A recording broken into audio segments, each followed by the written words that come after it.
Many months ago, the Planning Commission was tasked with creating a solar ordinance to protect all of us here in Page County from rampant unrestricted development by industrial solar LLCs. Progress was initially very slow due to a certain 3 PC members working both here and behind the scenes to tailor this ordinance to benefit themselves and their friends. 2 of the 3 no longer sit on the commission. Mr. Holsinger still does.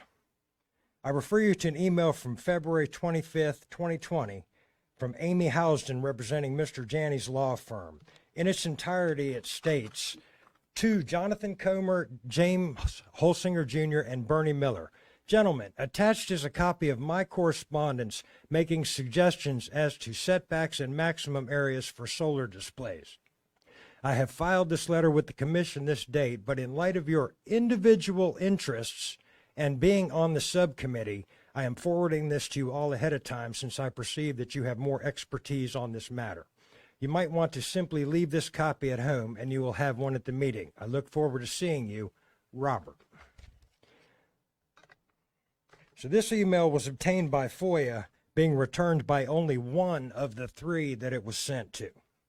FOIA here in Page is somewhat spotty and incomplete. Oddly enough, after this was brought to light, it took just a few more weeks to present a decent, acceptable ordinance that would allow projects up to 200 acres while still affording needed protections for the county and its citizens. It was subsequently discarded. And apparently that wasn't good enough for the landowner behind the Cape Solar project, who threatened to build chicken houses, a feedlot, or farmettes if he didn't get what he wanted. Another oddity is the reduction of the application fees by 90% just days before the submittal of the Cape and Dogwood SUP applications. I'm left with a few questions that I would really like answers to. Why the 90% reduction in fees? What benefit did this provide for the citizens of Page County, and who exactly was responsible for this? Per billing records, the county is upside down on the industrial solar issue to the tune of approximately $100,000. Considerable taxpayer money has been spent on both outside consultants and internal legal fees. Question 2, when the info packets for the SUPs were presented to the county, all but 1 were mailed. 1 packet was hand-delivered. Why? Was there something additional in that particular packet that was too valuable to trust to the U.S. Postal Service? Makes me wonder. Number 3, why was the denied Cape Solar project resubmitted during a moratorium on applications for industrial solar? Was this done for the landowner to keep him in first place once all the details of the ordinance were gutted out? Number 4, the Dogwood project SUP time limit was extended by Mr. Helm in his role as provisional interim county attorney. Was the Board of Supervisors even consulted, and did they approve the extension, or did Mr. Helm exceed his authority here? And number 5, there seems to be a big push to get this done before the next BOS election. Chairman Phoenix has publicly stated that he ran for the BOS position for a certain reason, but has not publicly stated that reason. Could it be possibly to bring these industrial solar facilities here to Page? Personal ideology has no place in a representative as elected to execute the desire of the majority of constituents, which, due to the number of public comments, is against this industrial blight on our beautiful valley. Additionally, I believe that any member of the PC or BOS who served on any committee or subcommittee should be prohibited from hosting an industrial solar facility for a period of 10 years minimum. Thank you. I saw the Cape Solar was on this agenda. I'm glad that you tabled it since it needs a lot of review. I urge the Planning Commission to take their time. This is a 300-page document. Don't hastily recommend a public hearing when we don't know what else they have slipped in from the last exact project of this on this site.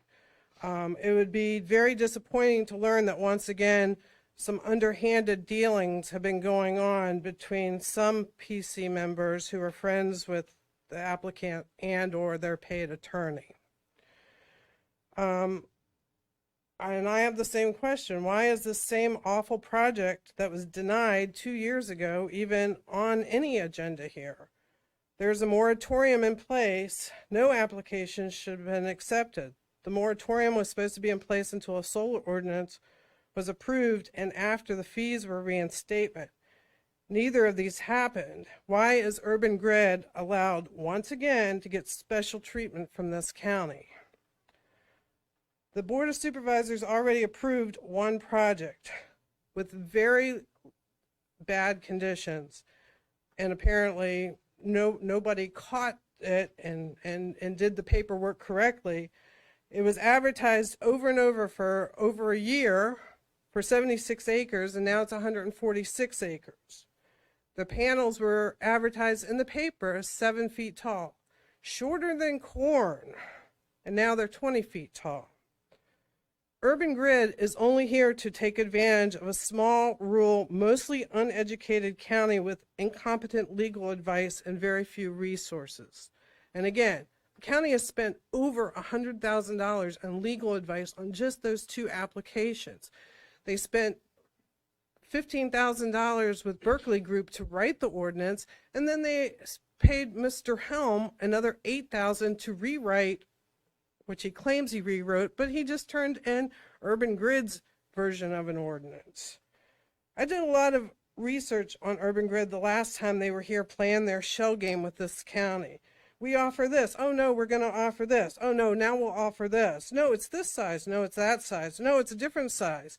They've come to town and worked their magic getting those fees reduced.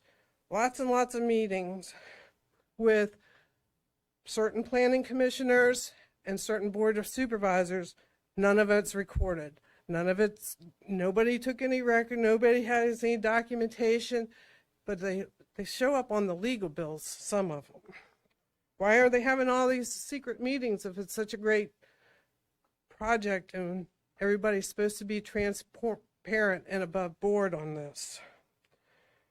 Just from the research I had done 2 years ago, Urban Grid has a lot of strange variations of company names, company name changes, agent name changes, officer names, officer reassignments, variations of the same officer names, various addresses, third-party agents, affiliations, and the companies, which they have now 93 listed LLCs on their address, and they're in various stages of active, inactive, dissolved, forfeited, reactivated, and then many of them have a whole nother agent LLC or reassigned to a third-party corporation in various states. What are they hiding, and why are they running our county? 70% of the citizens that answered a poll in this county voted no, voted online to have no solar. We came together with the Planning Commission after all the shenanigans were exposed, and we came up with a compromise that we backed. We backed you all on a compromise that you took to the board, and the board threw it in the trash. Why are you even entertaining the idea of having this application on any of these agendas at this point? Who is running this county? Urban Grid or Page County? Thank you. I'm not going to talk about Cape Solar project tonight. I'm going to talk about solar farms in general in Page County. And the Board of Supervisors imposed a moratorium on any new applications, and that moratorium is, to the best of my understanding, still in effect, as it should be, because the code, and in particular the supplemental regulations, which spell out the uses that qualify for special use permits, does not list solar farms as an authorized use or as a use that is allowed by special use permits. The supplemental regulations, in particular, we're talking about section 125-10 for agriculture. It specifically says that transmission lines is a use that can be allowed. by special use permit. It specifically says that electric windmills is a use that can be allowed by special use permit. Nowhere is there any indication that a solar farm or a large-scale solar facility can be authorized by a special use permit. Now, the problem is easily solved by passing the solar facilities ordinance. Once the solar facilities ordinance is passed, then that use will have been established in the supplemental regulations. So until the moratorium is lifted, and until the solar ordinance is passed, you don't have authority to even consider an application for a special use permit for a solar farm. I want to start off what I was going to say tonight. It has changed a little bit. I could, knowing what I know from what I came here tonight, hearing about your tremendous labyrinth that you had to accomplish tonight. I mean, that's just, I feel like there's bundling going on here. I mean, I'm in the antique business, and I don't like the smack of it. I think it's too much on people like you that, that earn really nothing. You're here because you love the county. You're here because you want to serve. And I think that's too much to ask. I've never seen that here at a board meeting. I've been here for a long time with you guys. On a positive note, what Mr. Janey has brought up tonight, I think with this new campground is, I think, terrific. I'm in tourism. I've been doing it for professionally 30 years and all my life in some regards. I'm 100% for it. I do have some concerns about it there that I'll share with them personally about a few things that I won't share with you all that they can bring to you if that's a problem. So anyway, but they're nothing that can't be solved. But you look at this incredible project that they've got out there. Very good fit, obviously very well, comprehensive studies, due diligence. And you look at something like Cape Solar, 8 times the size of this project. Imagine the runoff. Now, I'm also in the cave business, which you all know. I understand a lot what my wife Isabel Graves was talking about. I know a lot about that particular area out there. I've lived very close there all my life. There's approximately 4 blue holes out there. If you all know what a blue hole is, it's a major aquifer. What she's saying is entirely 100% correct. It would affect our drinking water. I love nature, and on a personal level, like most of you all do, I like clean water, I like clean air. I want to help save the environment if I can, but after I know what I know about solar panels, they rot like anything else. Like anything else, they rot. And you're going to have the biggest super cleanup, I predict, in the years to come this country's ever seen. On a worldwide scale, actually. It's going to be too late because people didn't slow down and do their homework and do, their due diligence.